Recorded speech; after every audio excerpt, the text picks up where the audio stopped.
Di antara sumber-sumber akidah yang keliru, contohnya ini sering saya ulang-ulang, menjadikan tradisi sebagai sumber akidah. Menjadikan tradisi sebagai sumber akidah. Saya ingatkan tradisi, ya, ada yang baik dan ada yang buruk. Kalau tradisi itu baik, maka hendaknya dipertahankan. Seperti Rasulullah SAW tatkala diutus ke kaum musyrikin Arab, mereka memiliki tradisi yang baik dan mereka memiliki tradisi yang buruk. Di antara tradisi mereka yang baik, meskipun mereka dalam kondisi jahiliyah, contohnya mereka jujur, contohnya mereka suka memuliakan tamu, contohnya mereka setia, ya. Contohnya mereka dermawan. Makanya Rasulullah SAW mengatakan innama bu'ithu liutammima makarimal akhlak. Sungguhnya aku diutus untuk menyempurnakan akhlak yang mulia. Kenapa? Ada akhlak yang mulia di mereka. Tinggal disempurnakan lagi oleh Nabi sallallahu alaihi wasallam. Adapun tradisi-tradisi yang buruk semuanya dilawan oleh Nabi sallallahu alaihi wasallam, difilter oleh syariat. Kalau tidak sesuai maka Nabi sallallahu alaihi wasallam ya menentang tradisi tersebut. Makanya Nabi diberi tuduhan dengan tuduhan as-sabi'. As-sabi artinya orang yang keluar dari tradisi nenek moyangnya. Nabi diberi gelar di antaranya al-kahin, dukun, di antaranya as-sahir, tukang sihir, di antaranya mashur, orang tersihir, di antaranya majnun, orang gila, di antaranya syair, penyair, ya, di antaranya kadzdzab, pendusta, di antaranya sabi, orang yang keluar dari tradisi nenek moyangnya. Dan ini gelar yang sering mereka ulang-ulangi. Dan mereka sering berikan kepada Nabi gelar ini. Kenapa? Karena orang takut untuk keluar dari tradisi. Sehingga kalau ada sahabat yang masuk Islam dari musyrik menjadi muslim, maka langsung dikatakan oleh mereka qad sobauta atau sobata, kau telah keluar dari tradisi nenek moyangmu. Agar orang tidak berani keluar dari tradisi nenek moyang. Jadi ingat, Islam datang untuk memfilter tradisi.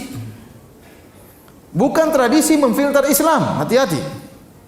Sebagian orang mengatakan lihat dulu, jangan dulu, kita lihat dulu bagaimana Islam yang datang dari Arab, kita cek dulu. Kalau sesuai dengan tradisi kita, kita terima. Kalau enggak, kita tolak. Ini bahaya. Justru Islam datang untuk memfilter apa?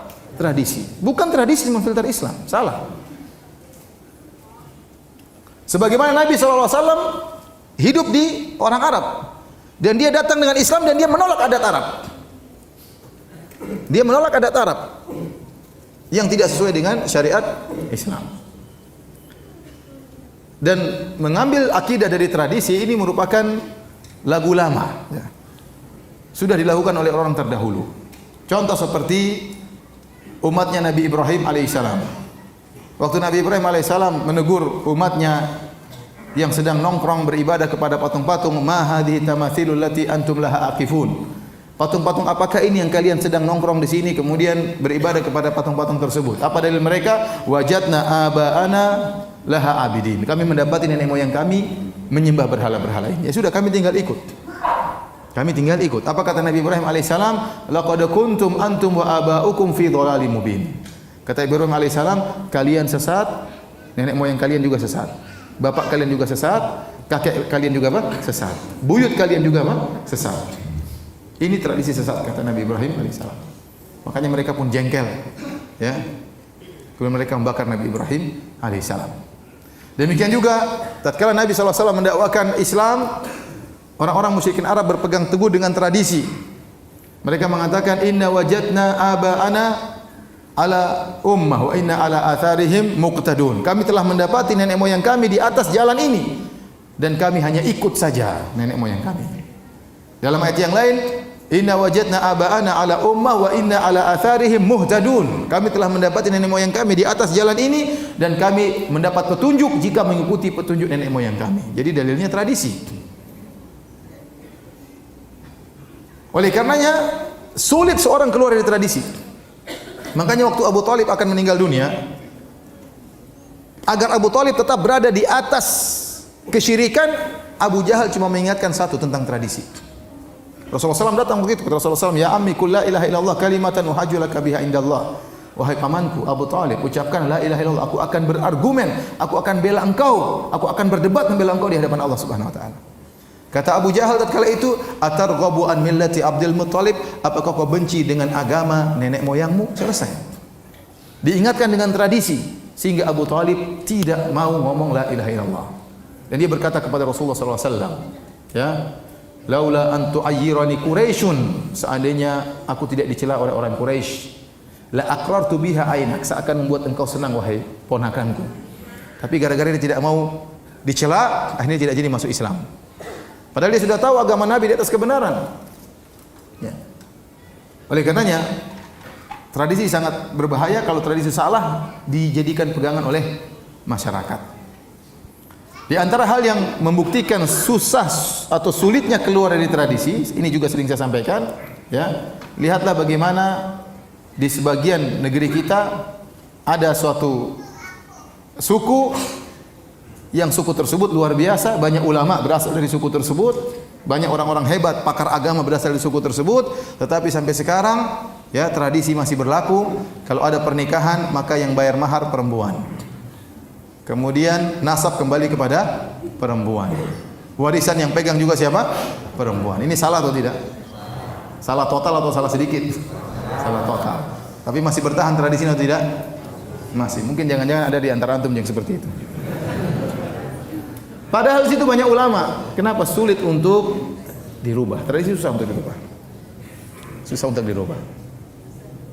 Kita dapati, saya kemarin ngobrol dengan sebagian teman, Ustaz ada tradisi di sini.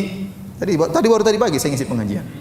Ada tradisi di sini Ustaz, nyembelih kerbau kemudian diletakkan di pantai. Supaya apa? Supaya ininya banyak, supaya macam-macam, supaya aman pantainya. Ya, ini kesyirikan. Ya. Menyembelih hewan untuk jin.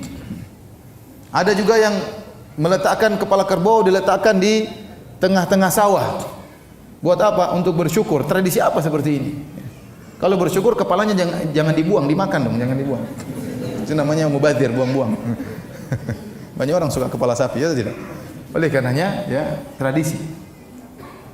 Jadi ini salah dalam mengambil akidah dengan tradisi. Ya. Sekarang kalau kita terima tradisi adalah sumber akidah, pertanyaan berikutnya, taruhlah saya sepakat sama Anda bahwasanya tradisi sumber akidah. Nah, kalau tradisi menjadi sumber akidah, tradisi siapa yang jadikan sumber akidah? Tradisi orang Jawa kah? Tradisi orang Bugis kah? Tradisi orang Batak kah? Tradisi orang Sumatera kah? Tradisi siapa? Nenek moyang siapa yang menjadikan sumber hukum? Atau tradisi orang Arab? Siapa yang menjadi sumber hukum? Karena berbeda-beda tradisinya. Kemudian antum-antum juga sekalian suatu saat akan jadi nenek moyang, itu tidak? Atau tidak akan jadi nenek moyang? Antum suatu saat akan jadi nenek moyang, jadi bapak moyang sama nenek moyang, kakek moyang sama nenek moyang, ya. Ya. Apakah antum pantas dijadikan sumber dalil? Ya, kita tahu kita banyak kekurangan, kita banyak kesalahan. Tidak pantas kita menjadi sumber apa? Sumber akidah. Jadi ini salah satu kesalahan menjadikan tradisi sebagai sumber akidah. Taib.